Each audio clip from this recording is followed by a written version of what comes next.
Senator Raffy Tulfo ng init sa Senate hearing. Mel Robles may kaso pa palang 12 million graft case. Mainit nga ito ngayon na usapin sa mundo ng social media dahil sa wakas ay magnanagot na sina Robles, PBBM, Liza Smags at Tambaloslos dahil sa mga katiwalian at panluloko nila sa taong bayan. Mga matitinong opisyales nagsasanib pwersa na para panagutin ang mga politiko na mga ito at tuluyan ng makulong.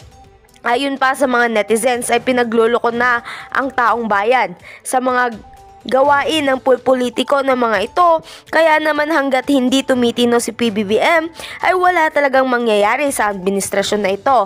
Ayon pa sa iba, Senator, huwag mo pakawalan hanggang makasuhan at mabilanggo. I hope totoo. Ipakulong ang mga magnanakaw, nasa corrupt politicians at nasa government magnanakaw. Sana totoo na may makulong para makalaya ang sambayan ng Pilipino sa mga magnanakaw na politiko. Wala namang tunay na nanalo, bakit may tatago ang identity? President BBM, tatahimik pa rin ba kayo? Bakit takot kayo dahil may alam ka sa pangyayari? Ang tanong ba, kaya ba sila kasuhan at ipakulong? Maraming magbunyi kung matanggal at may ipakulong nyo kahit si Mr. Robles na lang. He is very bold because he seems to be untouchable, banking on somebody. Ingat lang po, Idol Raffy.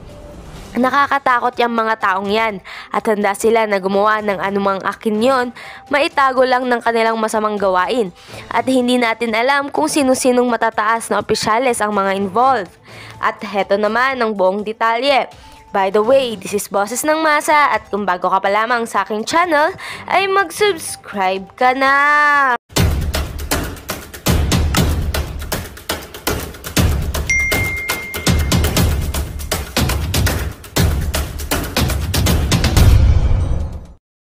I think the figures will show that... Who are you to say it's baseless? Mr. Chairman... Wait a minute. 2,000 na talagang given na yung numbers na sinasabi niya, exact numbers yan, 2,000 ang natanggalan ng hanap buhay. Am I right, Ms. Javier? The one who asked for an opinion from OGCC and OGCC gave you an opinion na saying na hindi... Where are we, Mr. Chairman? Are we on the... Kailangan ko yung pangalan, identity, nung nanalo. Itong picture na ito, very controversial ito ngayon sa social media. Edited daw ito. Yes, Your Honor. Edited. Bakit kailangan i-edit? We have to protect the identity of the winner. Meron po nagreklamo sa amin one time, we covered the face, yung damit naman po ay nakilala. So ibig sabihin, so inamin nyo, inedit to, pinalitan yung clothing. Opo. Ayan po, no, Robles, no? Ang problema kasi dyan, guys, ito po, opinion ko lang mga kaibigan, no? Mahirap kasi, yan ang mahirap pag nag-appoint ka na meron na pong latak, mga kaibigan, no? Meron na pong experience, no? Meron na pong negative experience. Yan ang problema dyan. Nag-appoint ito si Kuting, na katulad ni Robles, kung hindi ako nagkakamali, meron po itong malaking kaso dati, mga kaibigan. Ang kaso po niya, guys, kung hindi ako nagkakamali, no? Basahin lang natin dito, guys, ha? Ito po, basahin natin para maano. Saan ba yun? Ang kaso niya, mga kaibigan, 12 million peso graft case. Ayan, no? Laban sa dating LRTA chief Mel Robles. Ganyan po ang ganun po ang kanyang kaso, guys. 12 million graft. 12 million peso graft, mga kaibigan, ang kanyang kaso dati. Kaya nga, guys, mahirap po mag-appoint ng katulad po ni Robles, mga kaibigan, na meron na po siyang experience or negative experience patungkol po sa graft, mga kaibigan. Ayan na, oh. Ito na po, loto, niloloko tayo. Sir Robles, 2,000 na mga lotto agents, sinibak nyo, tinanggalan nyo sila ng hanap buhay, pero yung kita sana napupunta sa kanila, napunta ngayon sa Pacific Online Systems Corporation. At isa lang ang inyong binuhay kapalit ng 2,000, ito na nga yung online. Mr. Chair, that is baseless, I would tell you. I'm sorry, but I think the figures will show Who that... are you to say it's baseless? Mr. Chairman. Wait a minute. 2,000 na talagang given na yung numbers na sinasabi niya, exact numbers yan, 2,000 ang natanggalan ng hanap buhay. Am I right, Ms. Javier? Yes, Chair, you're correct. So meron kayong 2,000 na pinyo. It is not... Let's Mr. wait a minute. Chairman, Pinatayin yung negosyo. if I may, Wait a Mr. minute. Chairman. Let me finish and then let you talk. 2,000 ang tinanggalan nyo ng hanap buhay, pinatay yung negosyo, and then kapalit ng 2,000, isang kumpanya lang ang inyong binuhay. Hindi po ako may gawa niyan, Mr. Chairman. Dumating po ako awarded... under your watch. Mr. Chairman, if I may, Mr. Chairman, it is not under my watch that the PLS was awarded. 5.8 billion po yan. It is a modernization of the lottery system, Mr. Chairman. I came, it was already on the But you were implementation the one stage, who Mr. asked for an Chairman. opinion from OGCC, and OGCC gave you an opinion na saying na hindi... Hey, where are we, Mr. Chairman? Are we on the Pulai? Yes, later na yung pula. Mr. Robles, dalawa ditong issue eh. Una, nung nagkaroon itong Pacific Online Systems Corporation, pinatay ang 2,000 mga lotto agents. Pangalawa, nung humingi kayo ng opinion sa OGCC at sinabihan kayo ng OGCC ng opinion na kailangan humingi kayo ng permiso sa Office of the President, and yet you did not. Attorney Francis De Valle, kanina pa kayo nagbabasa nung binigyan namin kayo ng kopya. What's your opinion on that letter? Oh yeah. Anyway, nabuksan na rin lang yan. Meron pong nanalong isang tao sa 600, I think it's the other day, 680 something million. Okay. Ang tanong ko po, yan ba sa online nanalo o yung sa betting station? Over the counter po yan, yung sa traditional betting station. Over the No. This is yung una, yung 640. Kayo naman. Relax lang. Kagabi yung iloto. Hindi, sa Iloto ba ito? Yung sa 600 something million? Relax na. Easy. You will get there. Hindi, sa Iloto ba ito o yung sa Lotto Agent Station? Last night po, Mr. Chair, it was 698 million ang pinatinamaan po. Kaya nga po, yung tumama na yon, saan po siya bumili ng ticket? Sa iloto po. Sa Iloto. Good. Now, sa executive session, I need to know kung sino yung nanalo. Kasi nga po, merong mga balita na karating sa amin na katropa nyo na po yung nanalo. Totoo yan. Kaya ako na-brought up yan kasi inopen up ni Senator Coco yung tungkol sa mga pagpanalo-panalo na yan. So, mamaya mag-executive session tayo para masiguro na talagang hindi po katropa ninyo. Kasi yun po yung kumakalat na balita ngayon na hindi ko pinakinggan.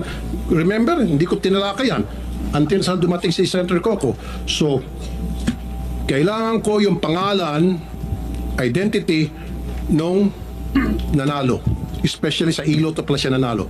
Kasi meron pong balita, 30 million na po ang ininvest ng tropa ninyo para manalo doon sa 690 million na yan. Tumatango si Ma'am Javier. Pero yan po ay, siyempre yan po yung sabi-sabi nila. Para maalis yung sabi-sabi na yan, mamaya po sa executive session, gusto ko malaman yung identity ng taong yan para makagawa kami ng mga research.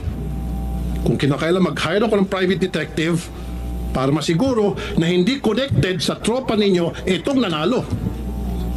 Kapag halimbawa, after mag-hire ako ng private detective at na-trace na talagang, ay lumitaw na talagang hindi galing sa inyo, then sasabihin ko rito na yung ay chismis lamang, walang katotohanan. Pero pag lumitaw sa ginawang investigasyon, I might even use the NBI, the ICT, private detectives, CIDG, lahat ng mga agencies ng gobyerno para gumawa ng cross-checking, LTO, PSA, kung connected ba o hindi, or SEC, connected ba o hindi sa mga kasamahan nyo dyan sa PCSO, itong nanalo. So mamaya sa executive session, Senator Coco. Maganda po itong bill ninyo, Mr. Chairman, na na-file ninyo. Well, at any rate, Mr. Chairman, ilan na ba itong lotto games na authorized by the PCSO? We have the big ones. The big ones. We have The jackpot games we are have the 5, Mr. Chair. 5. We have the 642, the 645, the 649, 655, and then the 658. Over the Christmas period, we increased the jackpots of all these 5. Yes or no?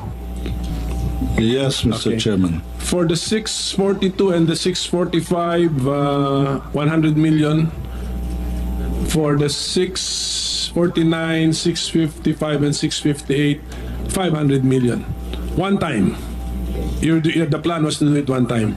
May I know the legal basis?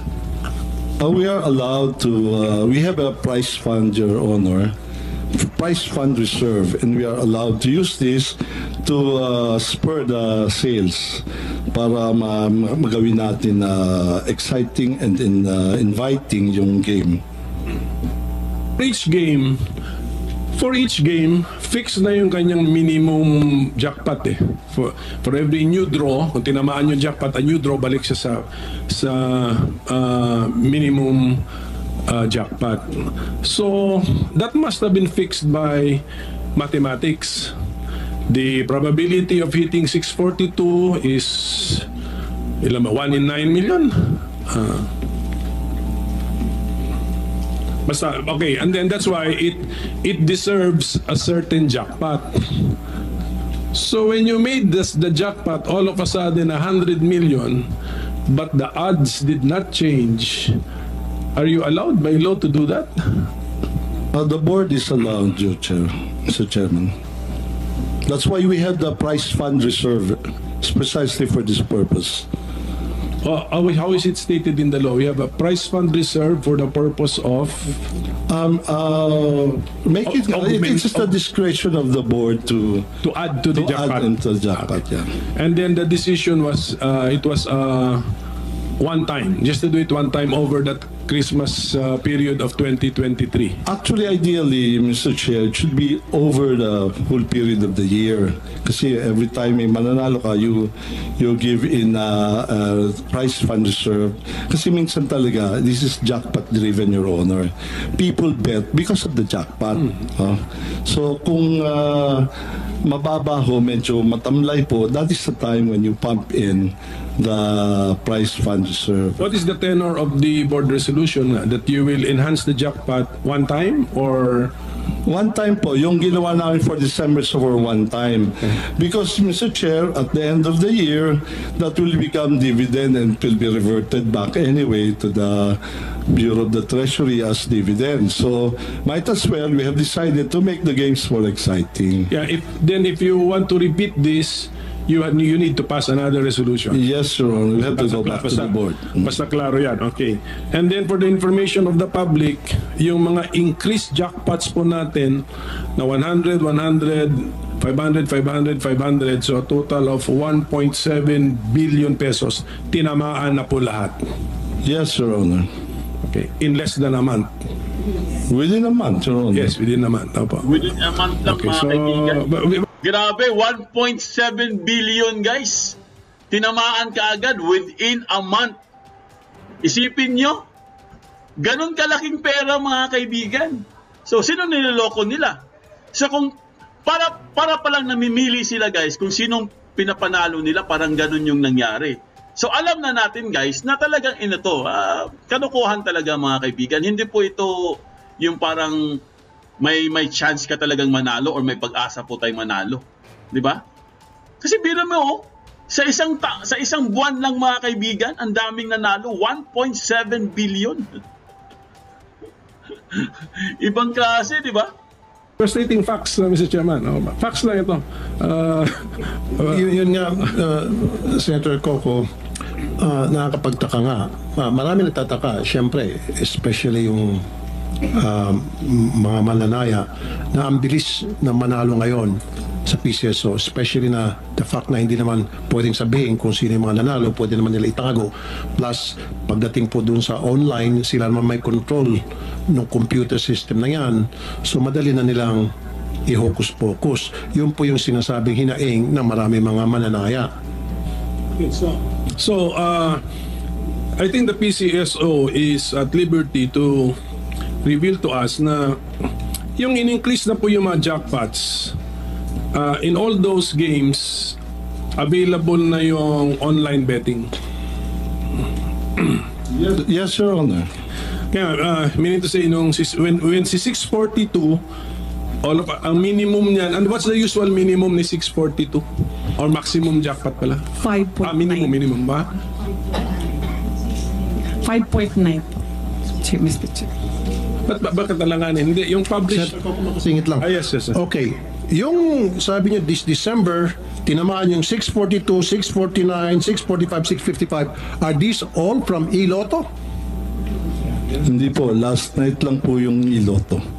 Ilan po yung tumama sa Iloto out of this 1, 2, Isa lang po yung kagabi lang po. kagabi lang? Okay. What game? What game yun? Yung kagabi? 6:55. 655. 600 million kasi yun, Senator Coco. Quick na lang, Senator Coco. Okay. Etong picture na ito, very controversial ito ngayon sa social media. Edited daw ito. Yes, Your Honor. Edited. Bakit kailangan i-edit? We have to protect the identity of the winner. Meron po nagreklamo sa amin one time, we covered the face, yung damit naman po ay nakilala. So, nagreklamo siya, sana naman daw po, wag ipakita naman po yung damit. So, yan po ang reason niya, and I agree, it's a very poor editing, pero the objective is to conceal the clothing na ma-identify sa kanya. So, ibig sabihin, so inamin nyo, inedit to, pinalitan yung clothing. Opo. Bakit kinakailangan palitan ng clothing? Again, part po yan ng pag-conceal kasi na-identify po yung damit. For example, kung at that day, yung mga kapitbahay po yun yung suot niya, ganyan. Or kung nakapag-selfie siya, meron yung pong nagreklamo sa amin, favorite clothes daw kasi, kaya nalaman siya. So, Your Honor, it's, if there is something to apologize, it's the poor editing. But I think it has served its purpose of concealing the identity, Your Honor. So, at least inamin nyo, ayan, marami kasi mga nagtatanong, nagsabi, purang pagka-edit. I'm So, sorry, inamin nyo, edited ito. we're not very good at editing the clothes. Pero yung tao hindi edited. Hindi po, totoo po Tunay yan. na tao to. Tunay na tao po yan. Okay. So, kaya sabi ko mamaya sa executive session, gusto ko malaman niya, identity na itong taon to, pati yung nanalo sa 690 million. Actually, Make sure na lahat talaga po on record yan, kung isusumpinan niyo po, we can provide the names. No, sa executive session, pwede naman siguro yan. Am I right, Senator Coco? Can we do that? On executive session? Yes, Mr. Chairman, let's make it a strictly executive session. Yes. Na, given on the part of the Senate, limitado yung mag-attend at saka identified natin. And then, of course, kami, liability na namin yung kami pang source ng leakage. So. Like I said, Mr. Robles, kasi nga po, may clamor na malaman yung katotohanan. Kasi marami sa mga mananayan nagsasabi, yung nanalo ng 690 million, hindi raw yung legit na mananaya, kundi galing na sa tropa niya. I'm sorry, I'm gonna repeat this again. Yung pong kumakalat na balita, galing na sa tropa niyo, nag-invest ng 30 million para makuha nga itong 690 million. Para maalis na po yung haka-haka na yan, gusto po namin makita kung talagang totoong tao yon. And then gagawa nga ako ng cross-checking. Sinabi ko na kanina, I'm gonna use the NBI, the ICT, if I have to hire a private detective, para magkaroon ng cross-checking kung yun ba related sa inyo. Hindi. Pag lumitaw na hindi, sabihin ko rito na hindi related talagang legit winner yan. You agree, sir? Very good. Okay, Senator Coco, meron kayong gustong itagdag. Siguro, bumalik tayo ngayon doon sa komisyon na 14% na sinasabi in the first place, bawal yung komisyon. Now, sabi nyo, hindi namang naglagay kayo ng cap na 14% dahil kailangan magkaroon nga ng cap.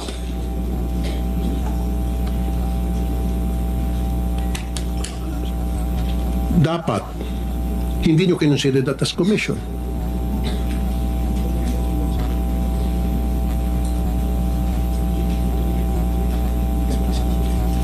Very explicit po kasi na bawal ang komisyon. Na ang sinasabi nyo, hindi po komisyon kasi nga po, yun ay para i-recover yung mga gastos, etc. Pero sa contract po, sir, lumilitaw po na yun ay payment as commission. Yung 10 million ito po, payment of sa 13. Sa number 13 po, payment of commission. A 14% commission shall be paid to the agent based on the generated daily sales. Oh, you entered into a contract stating na magkakaroon ng payment of commission na 14% doon sa testing na sinasabi naman po ng OGCC hindi dapat. During the testing period, there's no such thing as commissions that must be given, that should be given. Sinabi po ng OGCC na no can do para sa commission, wala dapat commission pag-uusapan during the testing period. And yet, dito po sa kontrata, sinabi ninyo na magbabayad kayo ng 14% ng PCSO commission sa Pacific Online. So again, that's a violation of the law.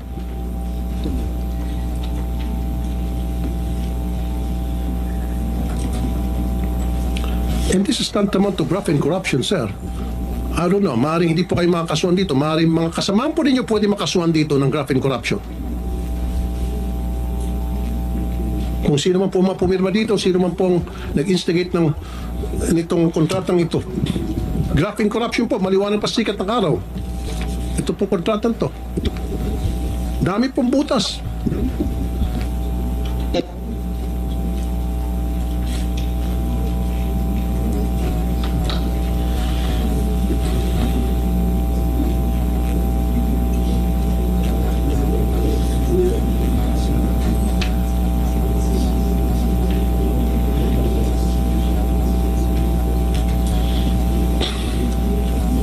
Mr. Chairman, if I may, Yes, sir.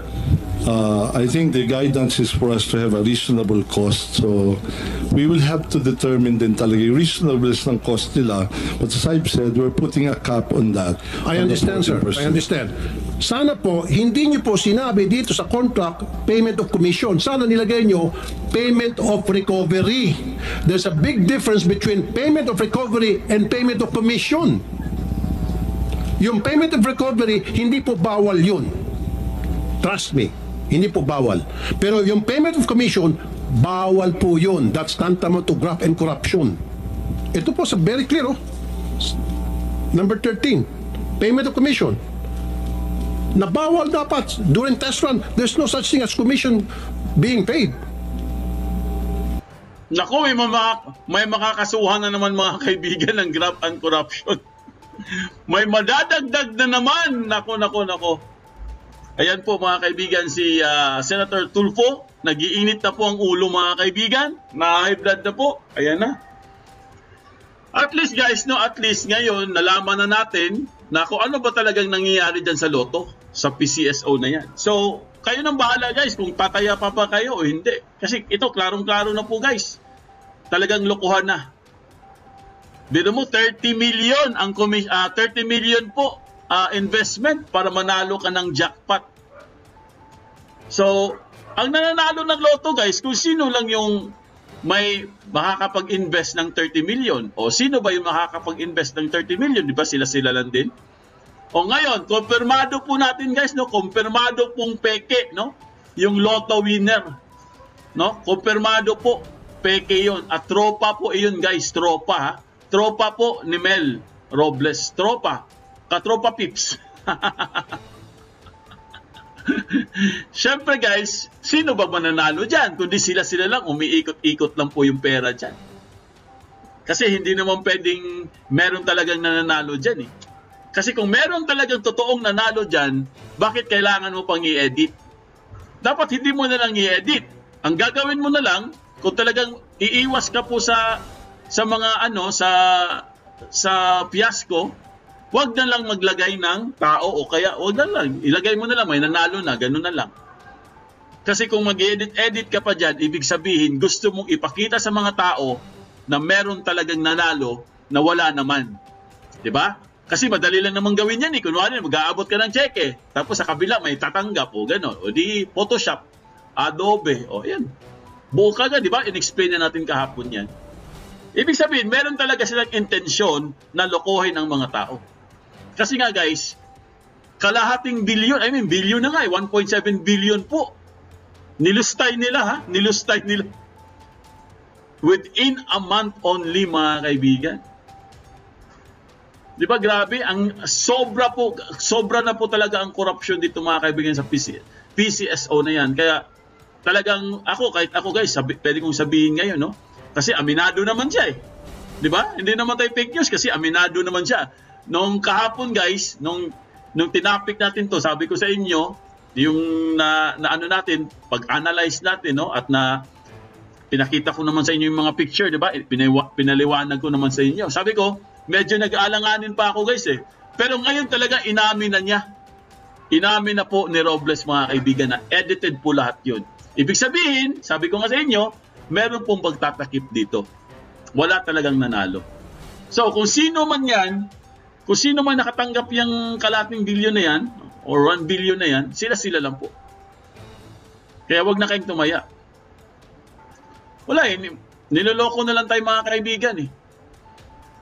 So ang gagawin dyan, kailangan makasuhan. Kailangan po seryoso sila dyan, no? Senator Raffy Tulfo, kailangan seryoso kayo dyan. Hindi lang pwedeng sigaw lang kayo ng sigaw sa Senado. Wala namang palang mangyayari, no? Kailangan seryoso sila dyan na meron talagang makakasuhan dyan sa nangyayari ngayon sa Lotto. Kasi pera ng bayan dyan guys, eh. Pera ng tao yan, no? May mga andaming umaasa, di ba? Tapos inamin din niya mga kaibigan, para lalong tumaya daw yung mga tao. Inamin din yan, di ba kanina? Ini-enhance nila yung premyo. Kumbaga, pinapataasan nila yung premyo, guys, para, syempre, ikaw naman, may inganyo ka rin, di ba? Malay mo, tatamaan ka, parang tamaan yung number mo. O, di maging milyonaryo ka. Parang ganun yan eh. Kaya, sinasadya din nilang pinapataas yung pot money. Para yung mga tao, may inganyo silang tumaya ng tumaya. Yun pala, niloloko na lang pala sila mga kaibigan.